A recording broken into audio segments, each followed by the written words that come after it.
this is someone's true horror story.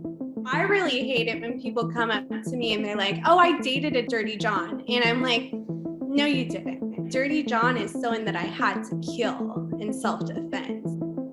Mensch makes thousands, tens of thousands, millions of dollars. People are making a lot of money off of other people's suffering. And what do they get in the end? What goes through your mind when you think of these fans who are so excited to talk about murder? They've got their nails done with blood splatter on them. Testimony continued today in the most notorious criminal trial in Richland County history. Dr. John Boyle is accused of killing his wife Noreen and burying her body in the basement of his new home in Erie, Pennsylvania. The 12-year-old son finally took the stand. As I heard a scream, I heard a thud. It was about this loud. We, the jury, find the defendant guilty. When I was 12 years old, my testimony sent my father to prison for murdering my mother. This podcast serves as a type of therapy and reconciliation for myself, and it is my hope that it helps anyone who has experienced deception, betrayal, and dark trauma. I'm Collier Landry, and this is Moving Past Murder. Hello and welcome to this episode of Moving Past Murder. I know you're used to hearing Collier Landry right off the top of these shows, and this show is a little bit different. My name is Christine O'Donnell. I am a veteran journalist and podcast producer, and I'll be guest hosting this episode of Moving Past Murder.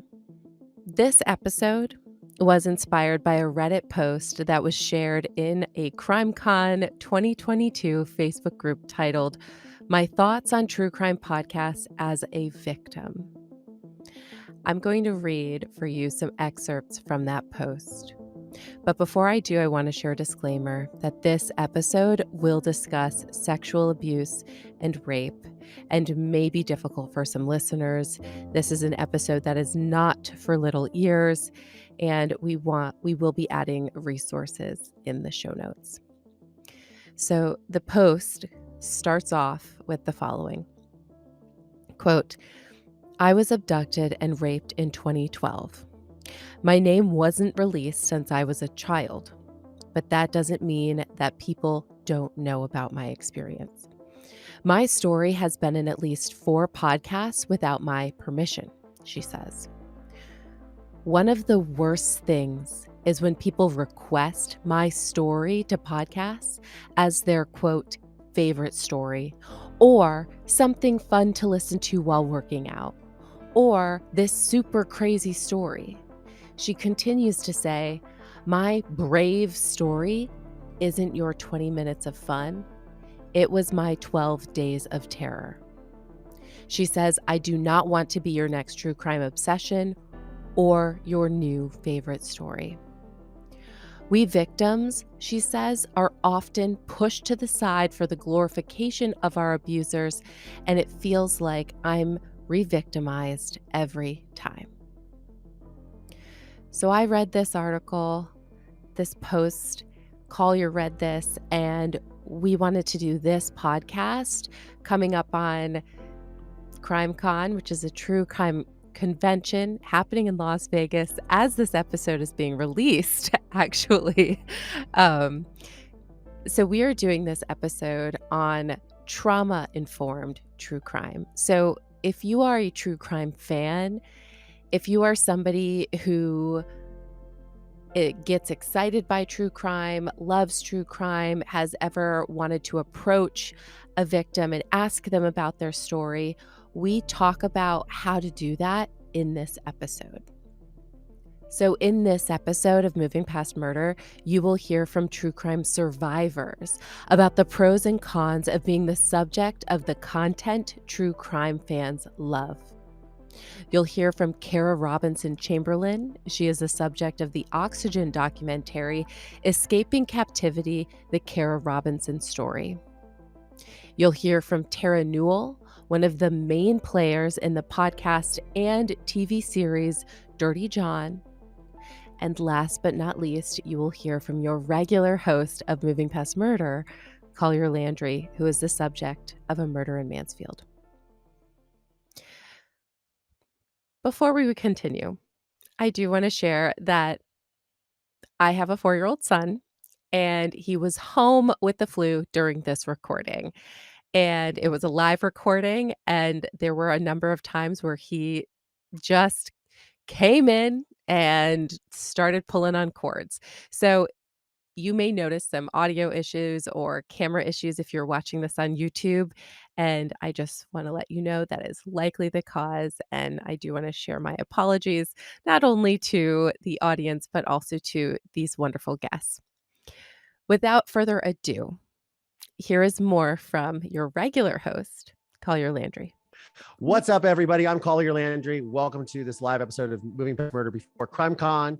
And I have some amazing guests who are going to introduce themselves. Well, I'm Tara Newell, best known from the Dirty John series.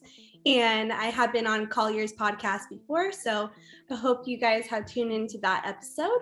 Hi, my name is Kara Robinson Chamberlain. When I was 15, I was kidnapped from my best friend's front yard at gunpoint by a man who held me captive for 18 hours until I was able to escape from him and lead law enforcement back to him, at which time he was soon after identified as a person that was responsible for at least 3 other murders in a different state. So I escaped a serial killer. And you all know Collier.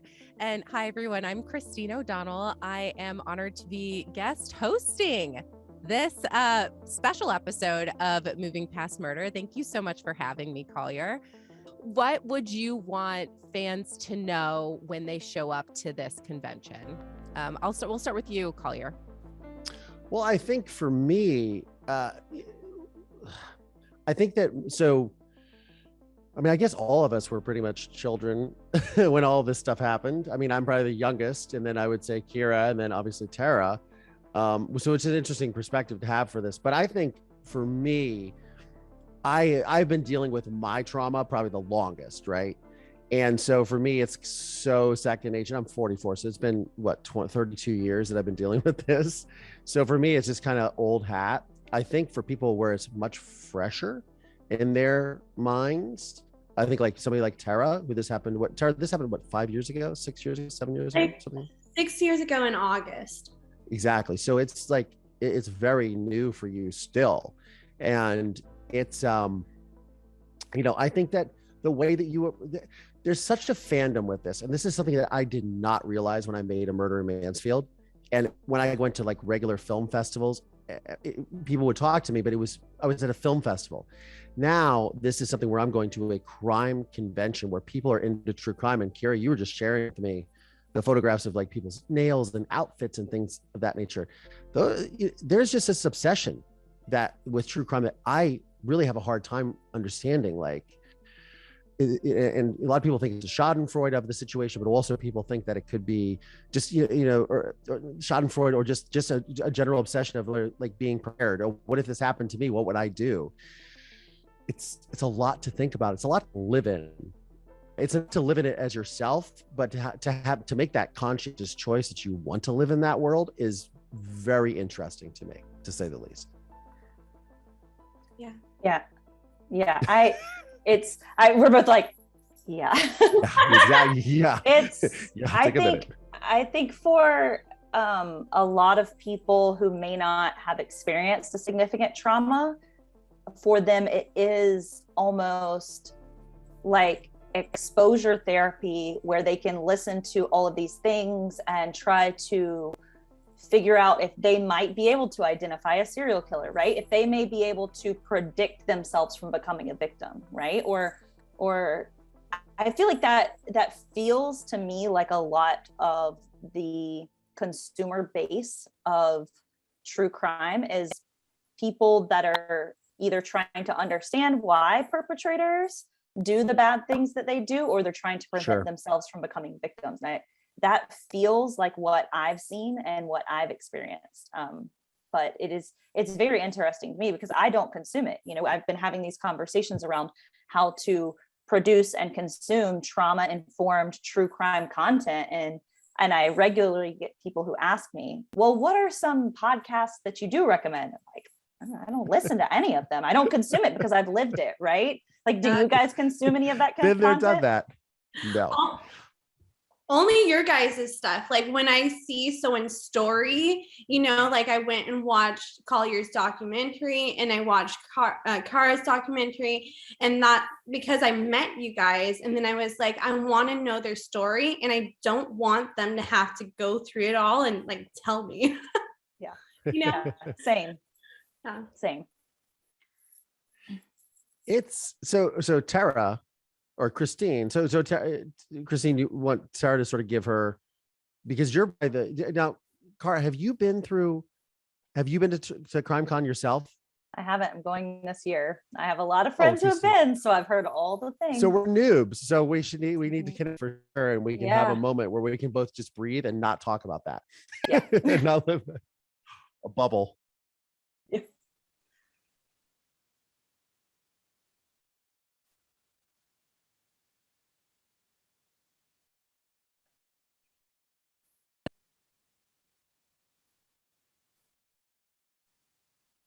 It's underneath me, so I'm trying not to have anxiety.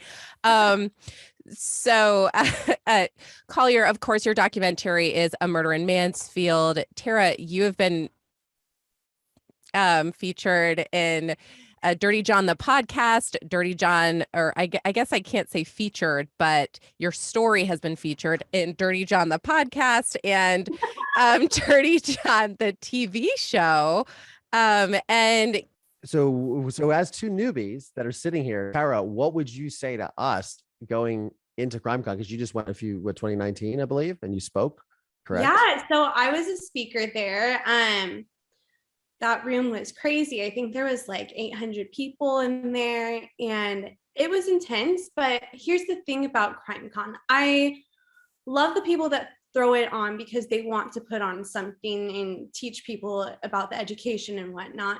But it's really important for survivors, victims, anyone to just have like a time to decompress.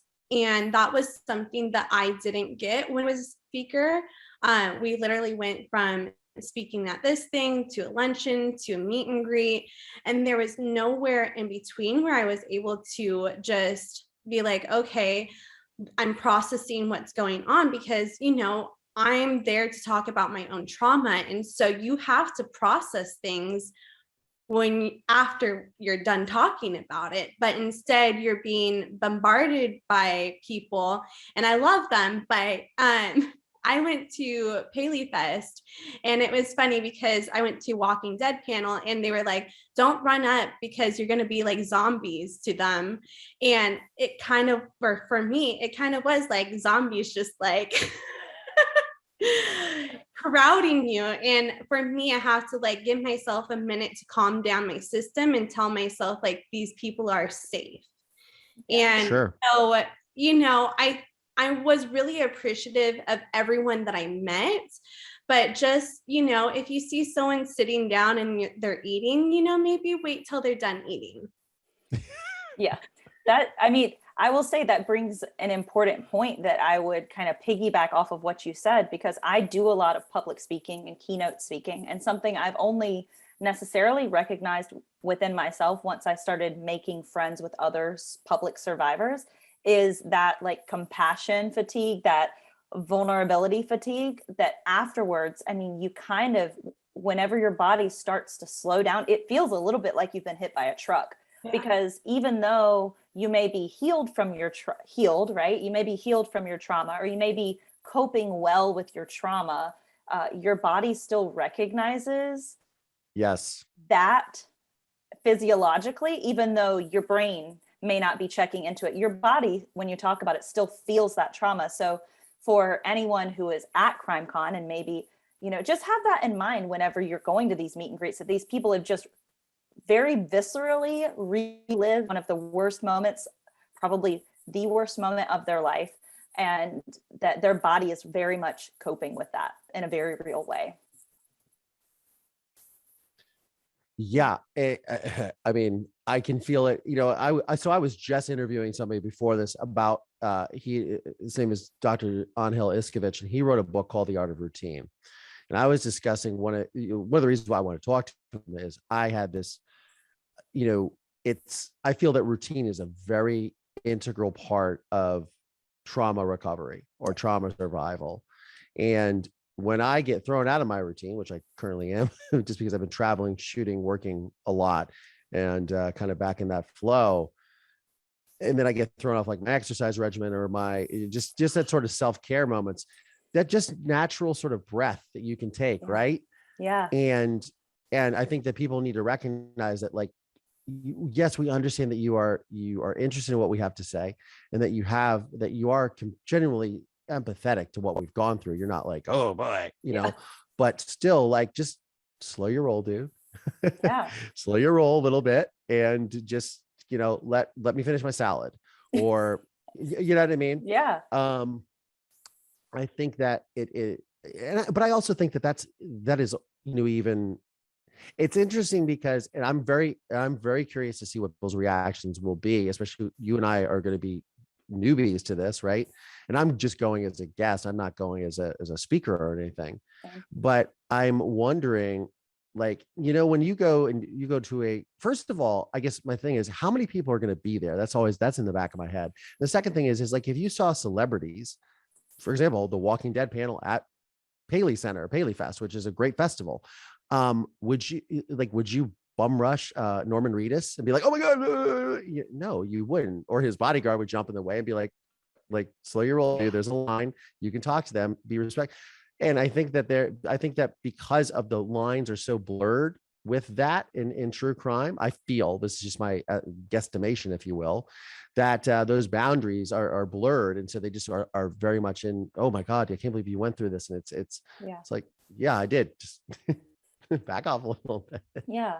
I think there's also like this implied companionship, and just because of our authenticity and our vulnerability, right? When you share something so vulnerable, people are like, oh, I know you, I understand you. And that's fine. I feel like that's why I share. I mean, I feel like that's why a lot of us share, so that people can see themselves in our story and maybe be inspired, or want to get tips about how to heal, whatever. But yeah, it is so important that we maintain our routine, because it's like that predictability. It's what keeps us level. And no, like, I don't have any routine leading up to travel. And when I'm traveling, like, I don't work out. Like I try, but it's just everything gets thrown off. You're absolutely right. Yeah. Well, and I think it's also like the body, when we're put into these situations, we're reminded of our fight and flight mode and stuff.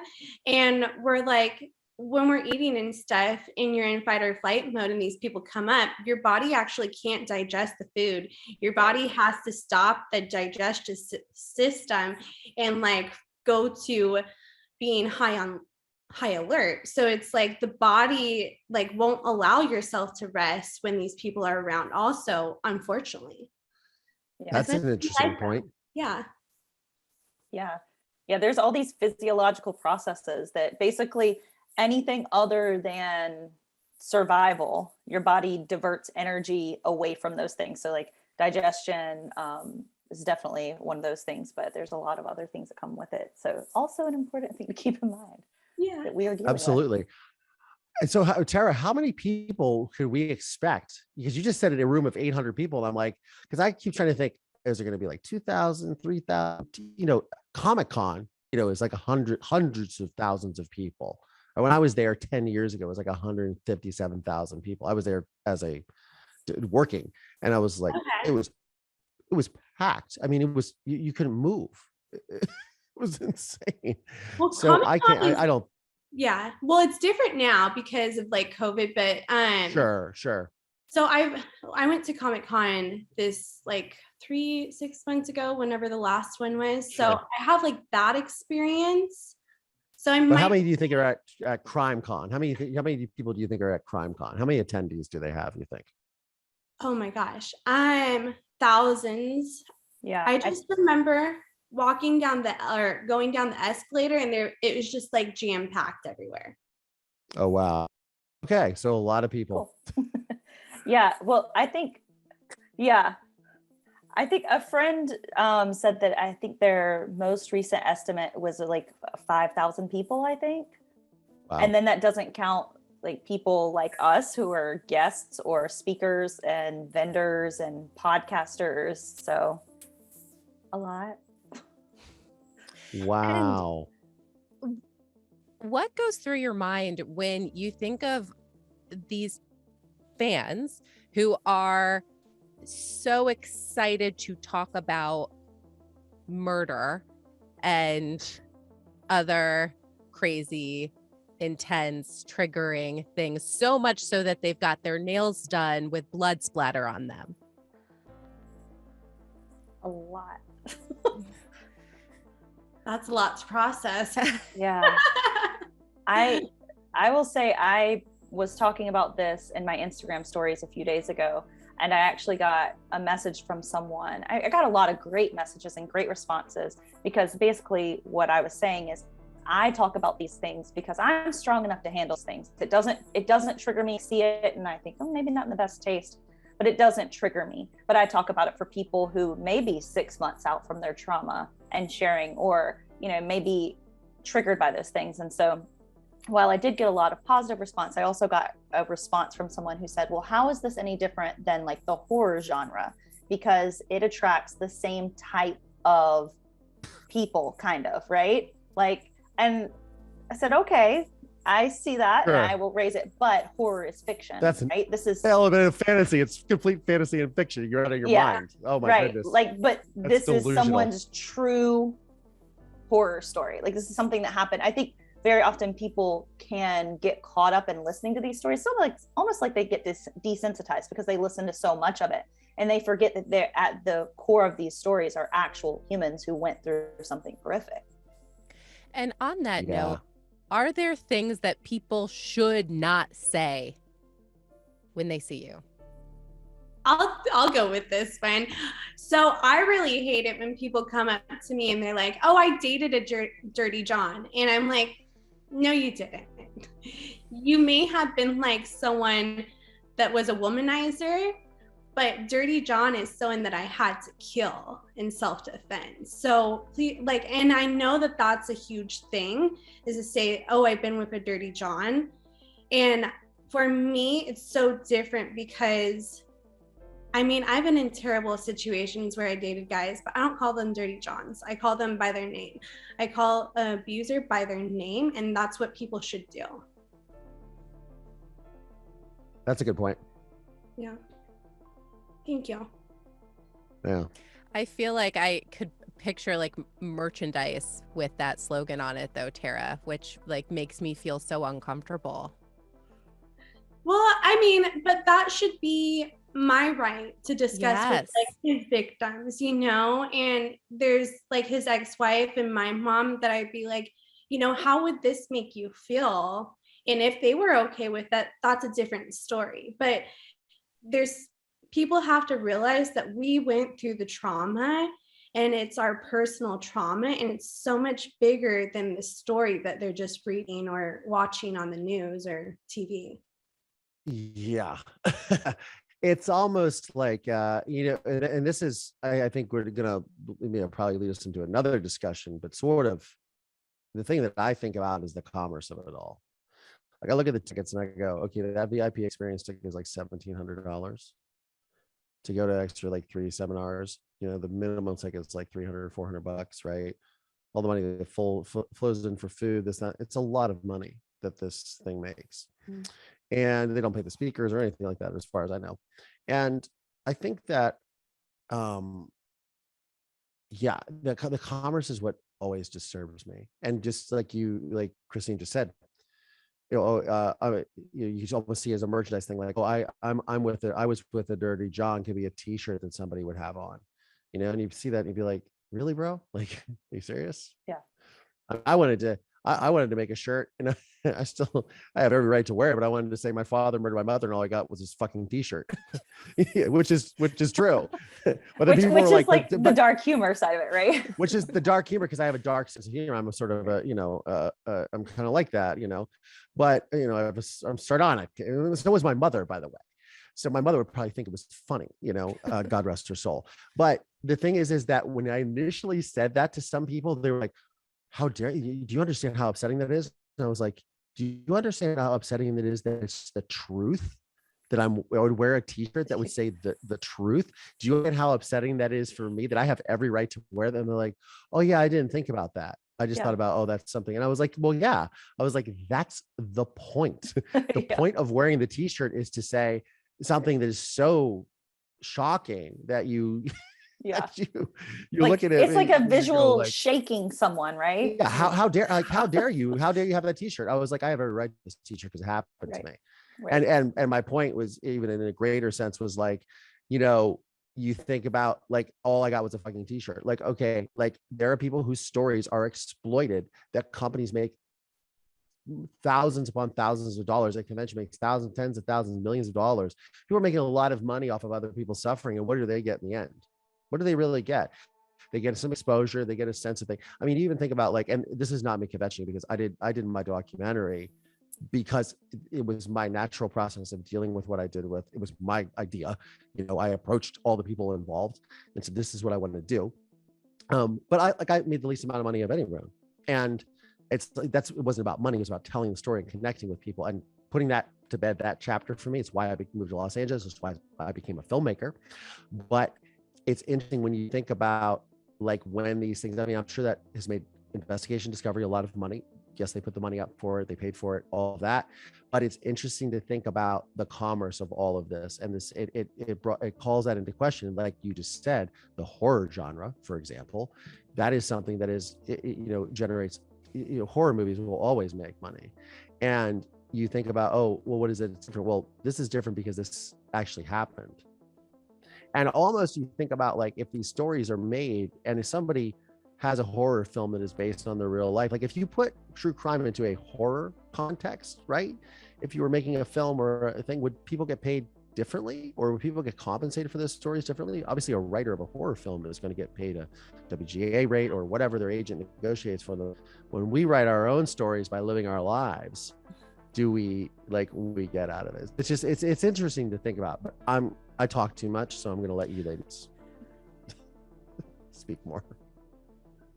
Did you have a question? Yeah. Well, I think you bring up an interesting point about sharing your own story on your own and like taking ownership of that. And there are also so many people out there who may be sharing your story without your consent or without your knowledge, or they may be sharing it in a way that you would really rather they didn't, or it might have been nice if they reached out to you in some way for a comment or something. So I feel like this is a great opportunity to talk a little bit about the consent conversation. Absolutely. And it also prevents victim shaming. That's the thing, that a lot of people will look at these situations very easily on their own high horse and say, well, that person was doing that, because they wanted money. So they married this person because he was rich. And then of course he was a sociopath. And like, I remember people saying about my mother, oh, she wouldn't get a divorce from him because of the money, because your dad was a doctor and he was making money. And I'm like, that's absurd. Like, they were together for over 20 years, almost 25 years. And my mother paid for him to go to medical school. Like, my mother is the one who put him through medical school. You know what I mean? So there are these things that people make these snap judgments, and that's what infuriates me more than anything. And that's when you take control of your story. But yeah, I digress. You guys go for it. Similar to you, Collier, I wanted to tell my own story. So I found a team that production company I wanted to work with, and I was involved on every step of the process. And I will tell you, I did not get paid that much, like you said.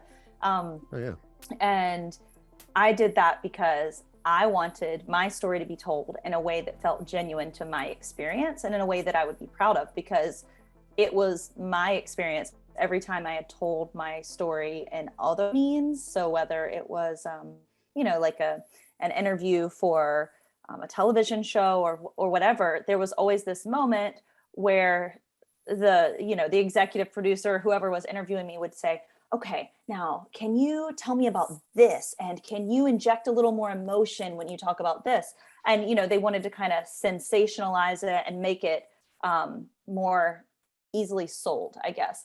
And so for me, that felt very disingenuous.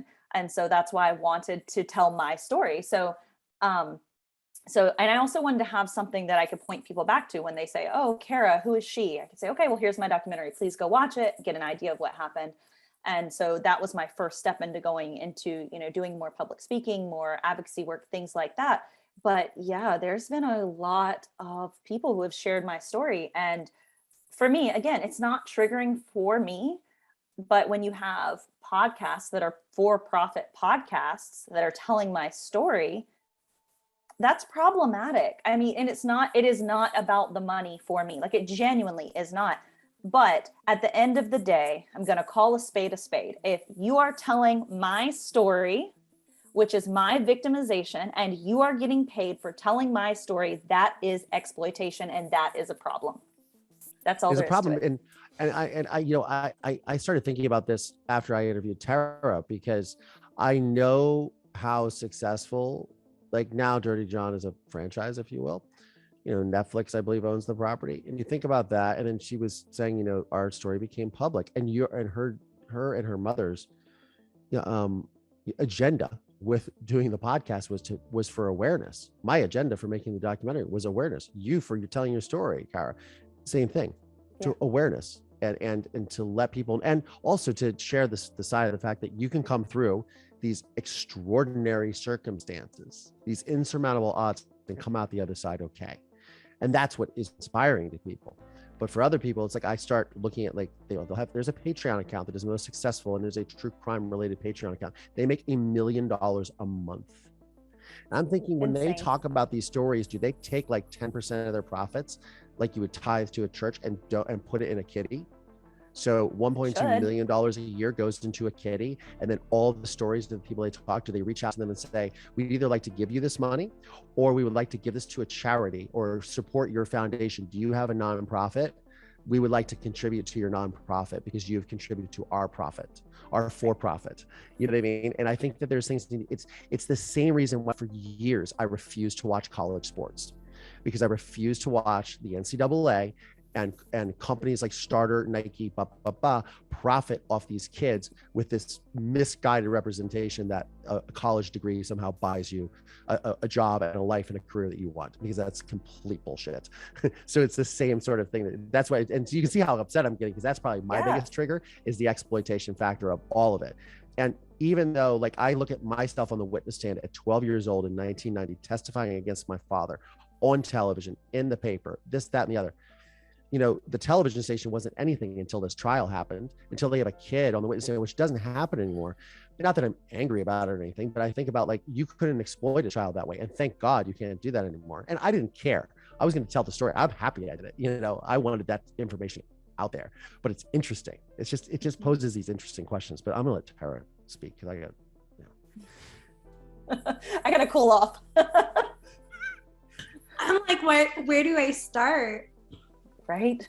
Well, consent in podcasting well, so mine was complicated.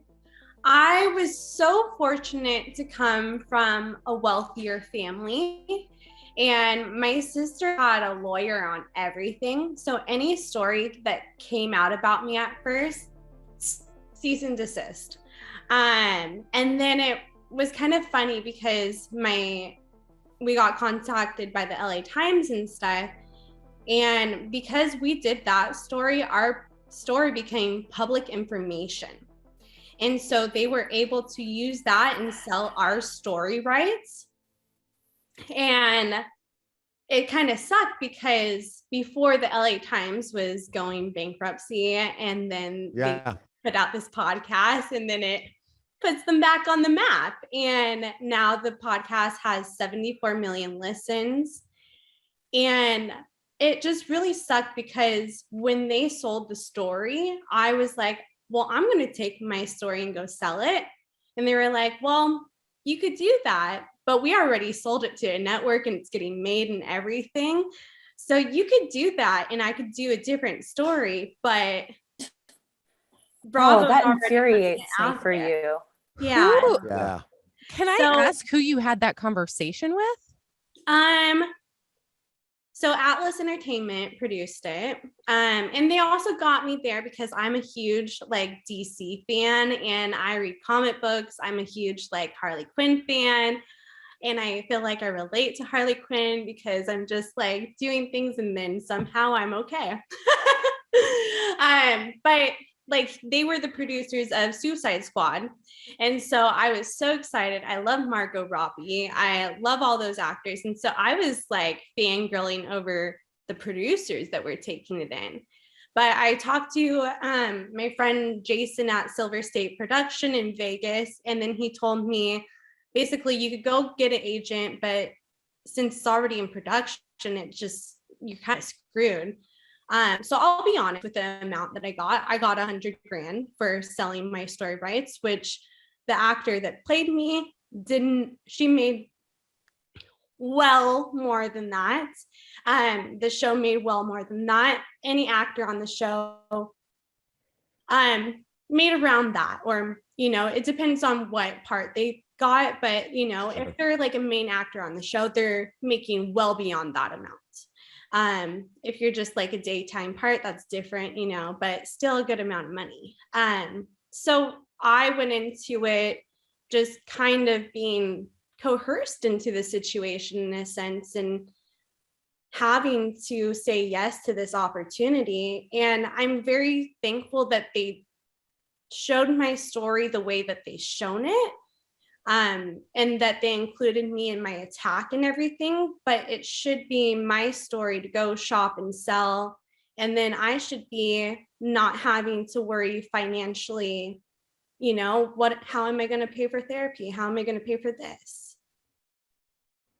Yeah, Exactly. I think the public information thing is so tricky because I've been talking, a lot of what I do is social media based, and I've been talking with people on social media regularly about this. And they're like, well, your story is public information. Anyone can share it.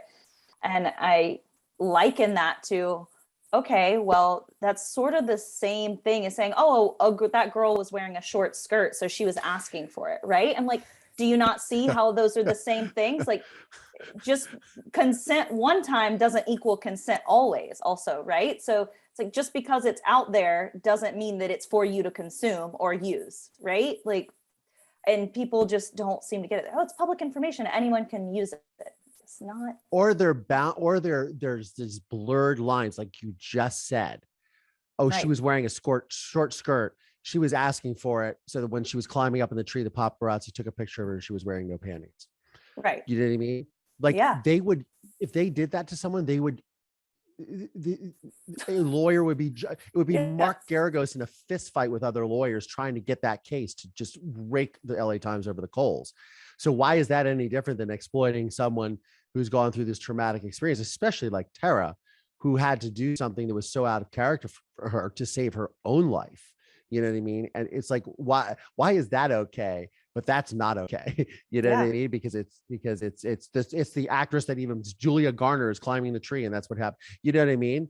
It's so interesting. But again, it goes back to this like analogy that I used of the college sports for a long time, and I believe the athletes are getting compensated now, but for a long time they were making money. Because they're getting a free education. Well, we all know that that's just bullshit. It does you no good, first of all, and second of all, it's like, okay, they're just exploiting. It's so exploitative, and that's the infuriating thing. And it's like I feel like that needs to sort of change. And obviously it's going to be decreasing revenues for companies that are these large podcasting companies that are putting all this money behind it. I mean, I am so intrigued to see how all this goes down in less than 48 hours. I mean, I'm going to be talking to people about my podcast, but I'm going to be talking to people that are making millions of dollars, and they haven't, I mean, not to be a dick about it, but they haven't been through shit. You're a fan and you're talking about something, and you're talking about other people suffering, and and here I am, like, scrapping it out as a filmmaker. Here's Tyra doing her thing. Here's you're doing your thing. And then these people are just profiting so much money. And it's like, oh, that's very interesting. It's very, very interesting. I feel like it'll change, though. I feel like if people start speaking up about this, victims, I think victims' rights, I think it's a big deal. You can exploit a prisoner story in the United States. Look at Hurricane Carter. Yeah. I think people want to do what is right. I think we're living in a world where people are trying to be conscious consumers. So it's like the perfect time to be having these conversations because people want to be consciously consuming content. And when we're bringing these things up, people like us, that especially when you're a public survivor, like we're public figures, we're not hard to find. So I see no excuse why you couldn't just shoot me a message on anywhere. Like I have a website, it's my name. If you Googled me, it came up. Right. So like, me too. Like, there's not a lot of Colliers in the world. Right. Like, so I don't know. I think I just don't find any excuse for not at least shooting a message. Hey, I'm doing this podcast or story or whatever. So is that what you would recommend podcasters do? Because I also feel like there are people who are in the podcasting world who aren't necessarily journalists, but they are really smart. They're really good interviewers. They're really great storytellers. They don't necessarily have the training that some journalists might have. But again, there are some journalists who get it wrong.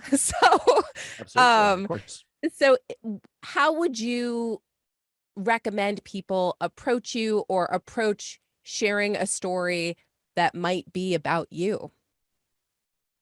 Do it with consent. Do it with consent. That's my thing. And one of the pushbacks that we often get when we say these things is one of two things. It's either, well, I'm a journalist or I'm in media, I'm in news agency and we can't compensate for stories, right? That's garbage. I'm sorry if you're going to make money off of me, that's garbage. Or, well, if we pay you, then we'll have to pay everyone. It's like, yeah, that's the point. I love that excuse. That's the point. I'm sorry, but right. Like, and it's not about the money, but if you have a for-profit way that you are telling stories, then you need to have a line item set aside for paying the people whose stories you're talking about or donating to a cause or whatever it is. And I think the podcasters, the true crime people who are producing it trauma informed, that's what they do. Well, for me personally, you could reach out, Instagram, email, anything. And typically I respond. I just don't respond on some days because, some days we get in our trauma holes and, you don't have to talk to anyone that day. And so, but I eventually always get back to that person if they always ask about a project. And I hate it when they tag you on Instagram later. After it's done. Yeah, after it's done. And they're like, hey, can you promote my stuff because you're in it? And I'm like, well, I wasn't really involved in it. So no, not really. Yeah. Tara, you're so nice. I apologize for tagging you without contacting you first. Oh, no, you're fine. No, it's the people that make your story and then they promote it and then you're like, what is this? And then it's well, one of the cases, someone tagged me in a ghost hunting YouTube video of John, and I freaked out on them because I was like, first of all, you don't need to go fuck with his or mess with his spirit. We could just let it be. We don't need to do anything involving that. And how dare you to not even ask me first? But no, anything that I'm involved in, please tag me in that. But if you do something about me and I'm not aware of it, please don't tag me in it. Yeah, and the ghost hunting thing, that's very wow. Ugh. That wouldn't sit well with me either. Is there anyone out there who's doing it right, where you're like, I love how they're covering these stories. I appreciate what they're doing. I'm so glad they did it that way. Is there anybody you want to shout out? I'll shout out First Degree, Alexis Linkletter, Jack Van Dyck, Billy Jensen. They contacted me. I mean, and they, I've become friendly with Alexis, and I think they're really approaching it. I mean, Billy has an extensive background in journalism, and I think they're really doing it right. I think they're also very compassionate about the stories, and they were really sensitive with my story, and I had a great experience with them, so I'll give them a shout out for sure. Love Alexis. Oh, and then I feel like we both have the same person to say, but Sarah Turney. Yeah. She's Yeah, amazing. Yes, she actually has a budget in which she compensates people, and or donates to a cause or whatever. Actually, I met Ashley Flowers last weekend at the event that I was at as well, and someone was asking her how she takes cases, and she was saying, you know, she takes cases where she can get consent or she can give back in some way. So again, I don't consume these things, but I know Sarah's heart and I know Ashley's heart for why they do what they do, and so I feel like those are decent suggestions. Yeah, Sarah Attorney for Voices for Justice podcast. Yeah. Google's always your friend. Yeah, she does disappearances on Spotify as well. Yeah, and she was on my podcast too, and I just loved her vibe because every one of like my true crime survivor advocates and fans and whatever sent me her, and they're like, you need to listen to her and connect with her. So I was like, I did, and I loved it, and I love her. Yeah, and she's willing to learn. She's willing to like listen and learn too.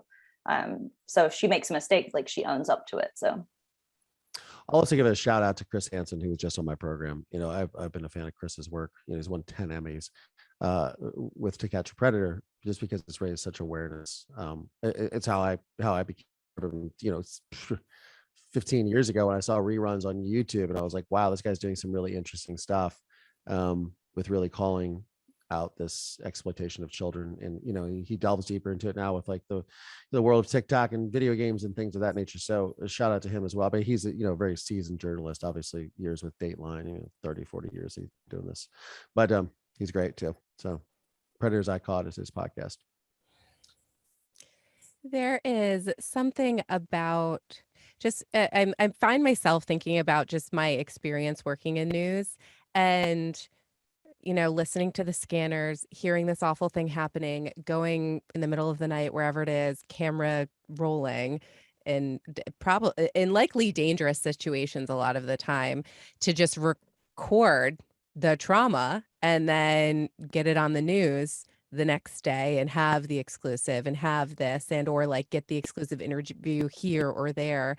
And there was always a part of me that never felt entirely right about it. Like it felt exploitive. And it's just it's where is the line between public information and exploiting people? And it just it's an icky place. There's an like, I don't know. I feel like my rule as a journalist was always be a human first. Still is. Yeah. But it just like there really is a fine line here, whether you're a journalism, whether you're a journalist, whether you're a podcaster, whether you are hosting a convention about true crime, like to find a good balance in telling stories, but also supporting survivors in a way that is not exploitive of their pain and their trauma. And because there is so much of it out there, I really appreciate you guys. And I think you could also like, you know, so, you know, I guess when people are, you know, talking about my situation, where you know, imagine you're 12 years old and you're 11 years old and you hear this and you lose your mother and you're confronted with this monster. I think when they put things into context, like imagine when you're this person, I always appreciate that. Like instead of like this happened to them and this, when they add that element, that just those little words of like, now put yourself in their shoes. Like when they start off talking about someone's story, you know, put yourself into their shoes for a second. You're 11 years old. You've just lost your mother is missing. You know that your father did it, and you're living in a very dangerous situation. And you know that you need to tell the truth. You just found a picture of this house, and you don't know. And you're talking to this detective behind your father's back. Like when they put those things, and you kind of really put the audience in that sort of driver's seat, or in that, oh my God, like they picture in their head, like, oh, it adds that compassionate element. So I always feel like that's a good thing too. Imagine being confronted in a garage, you know, and by your mother's husband who has vengeance out. He has a knife in his hand. Imagine being abducted right off your city street, and you wake up and you escape with your life, and then you leave. And once you get out, you discover he killed people. Like, imagine dealing with that trauma. He was a serial killer. I mean, those are things that when I think, if they put that in context and try to put the audience in your or in our shoes, that really helps ease the blow. Yeah. I suppose. I think you nailed it though. I mean, like, to wrap it up, it's like, make it victim or survivor centric, right? How often do we see these stories in media? And it's, you know, for instance, I will say our local media has done a great job recently. We just had over the weekend, unfortunately, we had an officer involved shooting, and all the media coverage was about the officer. It was not about the offender, because most often when we see these things, what do you see? You see the mugshot, right? Yeah. As opposed to a victim or a survivor centric narrative, right? Like that's how you do it right. You talk about it from their perspective. You don't focus on the offender. Who cares about them, right? Like, I know people want to try to understand, why did this happen? How could someone get there? But it's that victim survivor centric narrative. And that's, you know, I'm sorry to just continue. No, please. That was absolutely the one. That was absolutely the one thing that when I moved to Hollywood, and I was pitching this story of like, I wanted to do a docuseries. I don't know how this is, but like, I own the rights to the pilot. It's my life. My obsession was like, look, and this is what I told my producer, John Morrissey, who had done American History X 10 years prior, who I was pitching this on. And we got Barbara Koppel, who's won 2 Academy Awards, and all these things happened. ID came on, blah, blah, blah. But the thing that I said is, you know, at that time, it's very in vogue right now to be compassionate and to be empathetic and to want to have this survivor. Like, that's what's happened. 10, 20, 30 years ago, we didn't look at it that way. And my thing that always drove me from 11 years on till now, and then to make that film, was bad, you know, victim is dead, bad guy goes to jail, gavel hits, state gets its restitution, we say next. That's it.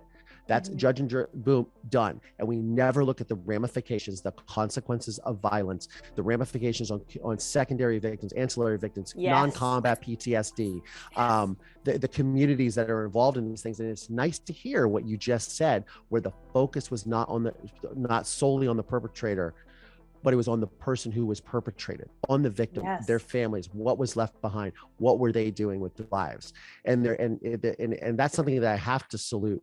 The acumen of today's journalist is really is skewing towards that narrative instead of the tabloid style of the he's shot up and this and guns and terror and the things that, you know, our brand is chaos, you know, sort of narrative that has sort of suited these types of cases over the last several decades, right? It's now about the compassionate element. This is what was left behind. This is the collateral damage. Let's look at this. Because I always think that that's the best thing. That's what with my film, I was like, that's the best thing to prevent these types of things, is you show the collateral damage. If you can give pause, you don't have to just get them stopped. If they give pause, they're like, oh, okay, I see how Collier was affected. I see how Cara was affected. I see how Tara was affected. I'm gonna rethink what I'm doing or my approach to this. Like, I don't need to kill my wife. Maybe I'll just get a divorce, or I don't need to be this person. Let me just take a moment and breathe before I pull this rifle out in front of a school. Do you know what I mean? Yeah. I might be altruistic in that sort of sentiment, but I think it really does give people pause, even if it's only for a split second. It might be a split second enough to prevent, because they go, okay, I don't want to go to jail. What's going to happen to my kid when I go to prison for murdering somebody? What is this? Like, what are the ramifications? Just take that for half a second. That might change the whole game. Yeah, someone who's logical will go to that, and someone who's illogical might not, you know? Sure. And that's where we know who needs to go away and who doesn't. Very true. Yeah. I love that you hit on like the secondary victim aspect as well, because that's also important. And that, like, I know my documentary, that was something that we did focus a lot on, is like all of these secondary victims, which is still a very valid trauma, right? Like, it's still focusing on them as having had a trauma, and how can we support those people as well? Like, it's just, I think that can be forgotten as well. when I watched your documentary, I thought it was really cool that like you included your ex-boyfriend and that he was like talking about what it was like to even date you, because it's like you don't realize that when the person comes back, that person's changed. That person's brain is completely different now. Yeah. So I like that. I really like that. Thank you. Thank you. And I'm gonna have to watch it. I'm excited. Yes, please do. Let me know what you I'm gonna watch it before I go to CrimeCon. Okay. I'll be streaming it. So speaking of what is the documentary called? It's Escaping Captivity, the Kara Robinson story, and it aired on Oxygen. So is that available for streaming? Yes, it should be. It's available on NBC Universal, Oxygen, Hulu. I think Hulu and YouTube, it's available both of those places as paid. It's probably on Amazon as well. Fantastic. I really enjoy your TikTok, Kara. Thanks. I found myself just scrolling through it last night, and I do want to, there was something that you shared that just I felt in my heart, and it was about forgiveness and how, you know what, you just don't have to do it and you can still heal. which is an interesting take, because I've heard, you know, forgiveness is a gift that you give yourself, and I've heard this and I've like listened to that and in the past, and I mean there's so many thoughts about forgiveness, but I love this idea. Maybe this is just like me projecting, but I love this idea. It's like, hey, you don't have to forgive and you can still heal. So yeah, I mean, that's very cool. Yeah, I think that very often society can be caught up in this toxic positivity, right? This good vibes only, you have to forgive to heal. And I mean, in reality, you don't owe that person anything. I mean, I don't harbor any hard feelings towards Matter. He's no longer alive though, so I don't even have to consider thinking about him. But I have plenty of friends who have been victimized and are, you know, currently being re-traumatized by having to go back to court or different things, and they can't forgive and they don't want to. And you know what? They don't have to. If you can find healing outside of forgiveness, good for you. Who cares about that person? You don't have to let that person take anything else from you. And if it is too hard for you to forgive, then move on. It's just such a refreshing perspective. Yeah. I mean, and like in the good vibes only, all those things, it's like, I mean, it's just so unrealistic. Like we are all humans and none of us are perfect. And if forgiveness is not within you and good vibes only is not within you, then okay, cool. Good for you. I'm gonna die every time I see that now. You change that. I mean, like, what does that even mean? Good vibes only. Like, right. So we're not allowed to have bad days. I was like, so how? I was like, what fantasy? Because I see that, like, you know, good vibes only, bro. I'm like, have you ever been through any bullshit, dude? Like, have you ever like been through some real fucking shit?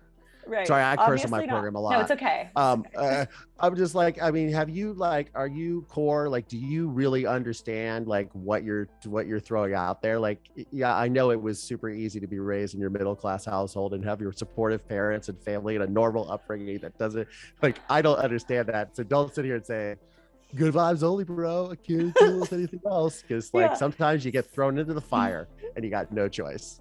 Maybe it's the dark humor that like I resonate with that as well. Like my pet peeve is like this vibe that I see sometimes too, where it's like she throws happiness like confetti everywhere she goes, and I'm like, like who is? Okay, Tara's like that. Okay, Tara, you are always happy and sweet and lovely. I don't know about that. No, well, like I'm a very positive person, but you know, there are days where I do tell people to, you know, F off, and I like honked at someone the other day just for coming close to me. And then I was like, I think that's a trauma response. So I have to go to therapy and work on that one. But you know, I do have those moments, and I'm not all like positive light and everything. Like when I was doing yoga teacher training, I was the person that was seeing the darkest stuff. I was like seeing myself die over and over and over again. And then everybody was like, oh, this is a great time. And I'm like, yeah, no, I don't feel that way. I'm going to go home and cry now. But then you always come back, and you come back with the mindset that you got this. You can do this. And I think that that's the important thing about being positive, is knowing that you can do this and not letting your doubts affect you. But you have to feel everything, and you have to process it, and you have to feel that dark stuff in order to get to the light. 100%. That's the badge of honor too. That I think that is the biggest thing with when you look at the sort of true crime, obsession, and the people that are into these types of things. I think that, like, you can talk about it all you want, bro, but you don't have that. You're not part of that club. You don't have that badge of honor where you're like, I earned my stripes, like, I got them, and I think that's always something you got to hold dear, even no matter what people are exploiting around you. You go, hey, you know what? Let's see what happens when the shit hits the fan, how you are. Because you're mad because your nail got chipped that had the blood splatter on it. Before you feel can somebody even digging up your mother in a CrimeCon. basement. Right. Anyways, something that dark. It went dark and I know. twisted. No, I get it. No, listen, if you want to talk about dark humor, so as an aside, a fun little story when I realized how dark my humor actually is. I have a friend, and she was talking to me about, I have, student loans. I'm still paying my student loans off, and I'm, 36 years old. And I was like, yeah, I don't have any. She was like, how did you manage that? And I was like, so I got kidnapped by a serial killer, and I got a whole lot of reward money, and it paid for my college. And she was like, so run towards the van that says free candy. Got it. And I was like, yeah, it's a foolproof plan, free college. I was like, oh wait, this is really dark humor. Okay, cool. That's great though. I love that. Yeah. I love that it happened. That's amazing. Yeah. So I gotta interview. So this is actually a really good thing I think about these true crime conventions is you do find your people, whether they are survivors or if they enjoy. Am I glitching? Are y'all hearing that? Maybe a little. Okay. Maybe. I still hold the title of the worst audio problem. So Did you see my child? Anyway. No, we didn't. We just saw your ring light. We just saw your reaction. The ring light falling, the whole thing. It was great. Oh my word. Yes, anyway. But what I was sharing is, so if you're someone who has dark humor, you'll find your dark humor friends or not. You'll find there's a good chance you might find your people. And I feel that way being here with you guys. I don't have the same kind of trauma story to share. But as a reporter who covered trauma secondhand every day for 10 years, I developed a pretty dark sense of humor. And I feel like I'm, with my people. Asher, do you want to stand up? Cred. That gives Thank you street you. cred. That gives you street cred. Thanks. You're the Nightcrawler. You're Nightcrawler minus Jake Gyllenhaal. Gosh, the stories I could share with you. I'm not going to right now. Asher, no. I'm sorry, guys. He came back. You want to?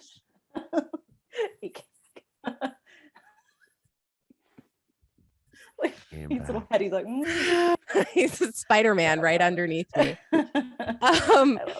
Collier, I know how you like to usually wrap up your show with a positive note. Is there one that we can share with listeners today? Well, I think we did, but I also think that we did. I mean, look, at the end of the day, I think just I think approaching people like ourselves with compassion, with understanding, but also just allowing us to be the people that we are and not try to put us in this box of like, oh, they're this crime victim, or oh, they're this, and this is why they're an interesting person. Maybe just spend a moment and go, it's like there's this thing in sales, and I remember hearing this. It's like, if you want to get to know someone, you ask about their kids. If you're really not trying to be a salesperson, there's many people that just don't come with the agenda of like, hey, I'm really interested in that. Like, hey, what did you do last weekend? Hey, what are you into? It's just that little bit of humanization, because we are real, authentic people, all three of us or all four of us, coming to us in that way of just understanding that we are not the crime that we represent or that we we're a part of or involved in by not by our own choice, by the way, that just come at us like that, I feel that's a good way to do it.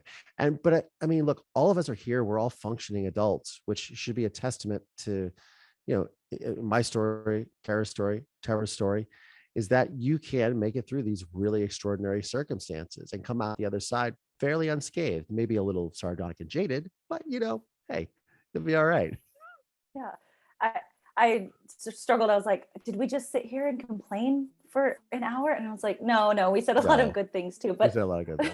But I mean, yeah, we are complex, 3-dimensional humans. We're not these 2-dimensional. And I think we're doing these kind of things because we enjoy meeting people. We enjoy inspiring people and inspiring conversations, yes. Right? Yes. So remembering that and just being willing to learn. Yeah.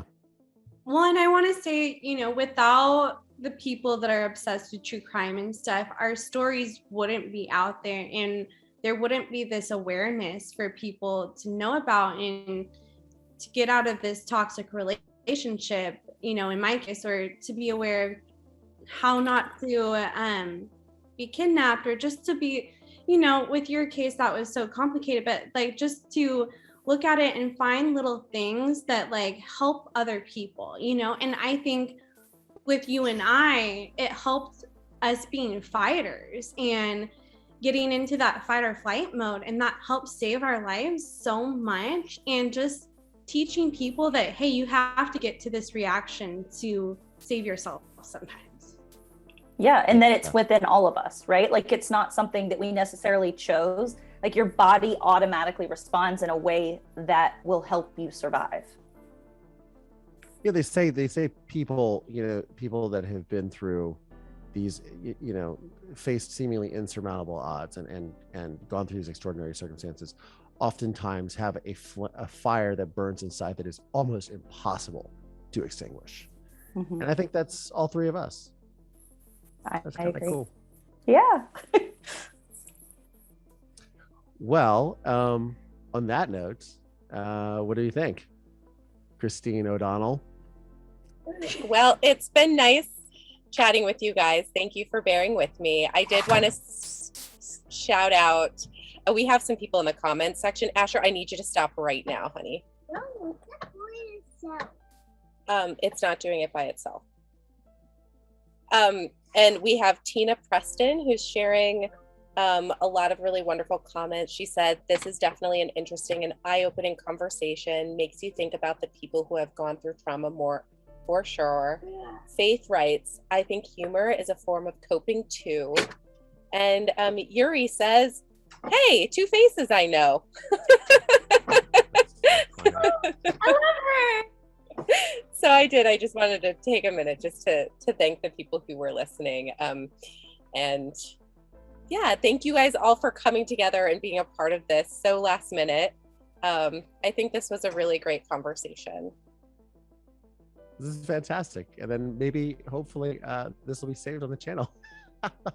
Kara, Tara, always thank you so much. You have fun at Stagecoach this weekend. Kara, I can't wait to meet you in person. This is going to be great. Yes. And I have another buddy. Now we have now there's more of us. And if you guys feel like FaceTiming me at CrimeCon, oh yeah, feel free. Yes, I will totally do that. We will do that. So on that note, I'm Collier Landry. Our guest host today was the wonderful Christine O'Donnell from Bright Sided Network. I'm Collier Landry, and this is Moving Past Murder. Thanks, y'all.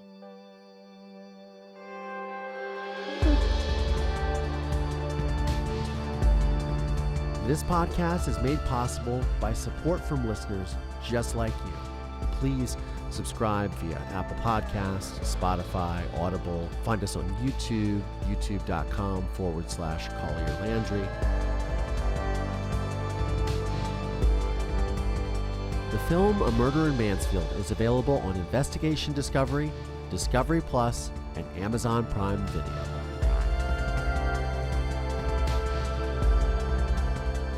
This podcast is a production of Don't Touch My Radio in association with RSA Entertainment.